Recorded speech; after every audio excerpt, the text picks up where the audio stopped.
Alright fellas, my channel is I guess the skill. Alright, well now I'm gonna guide you to Sabang Island. You know what? Sabang Island is one of those island in Indonesia that was very totally awesome and beautiful environment. A lot of people from Aceh and Vietnam went to Sabang Island just to spend their holiday, and then they spend just free time with their parents and family.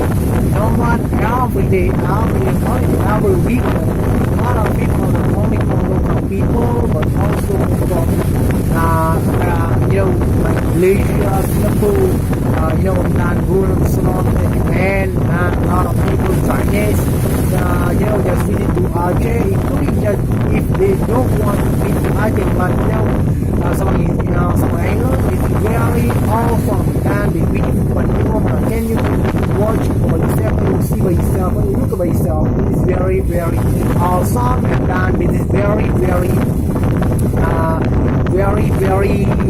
beautiful panorama around the world. So I just suggest you, if you want to come to Indonesia, don't forget to come to Aceh, because Aceh very, very totally awesome for panorama, and then very, very awesome for beautiful, right? I think that's all for working with you.